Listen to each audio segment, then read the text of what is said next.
Ibu Eni ternyata eks-pegawai kantoran. Viral wanita depresi tinggal di rumah mewah tanpa listrik dan air. Sosok Ibu Eni, wanita depresi yang viral karena tinggal di rumah mewah tanpa air dan listrik, ternyata pernah bekerja kantoran di masa mudanya.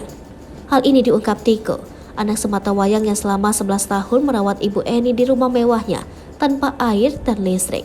Seperti diketahui, Ibu Eni yang dirawat sang anak, Tiko, mengalami gangguan jiwa.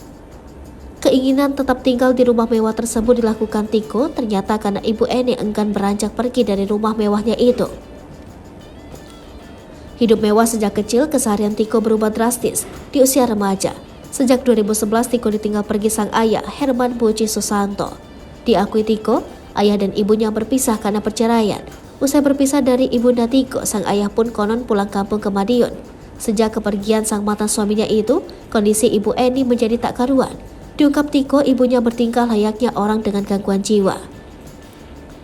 Lantas siapakah sosok Ibu Eni ini? Bercerita dengan Irfan Jayani di laman YouTube Bang Bro TV, Tiko belak-belakan membongkar fakta terkait masa lalu orang tuanya. Tiko mengaku masih ingat betul dengan puluhan tahun silam saat masih hidup berjaya dengan kedua orang tua yang harmonis. Kini Tiko bekerja sebagai satpam di komplek rumahnya. Tiko mengaku dulunya hidup berkecukupan.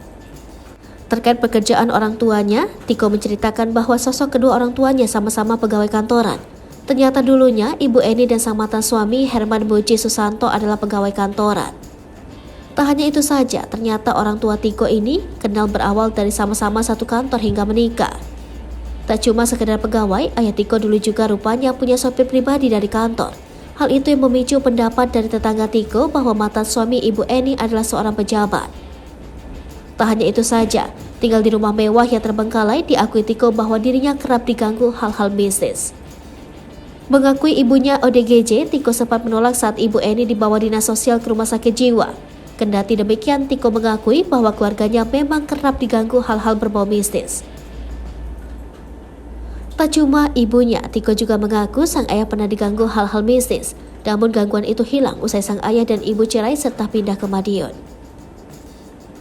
Kini Ibu Eni telah dirawat di RSJ atas persetujuan dari Tiko. Tak lagi sendirian, Tiko pun kini berteman dengan YouTuber ternama.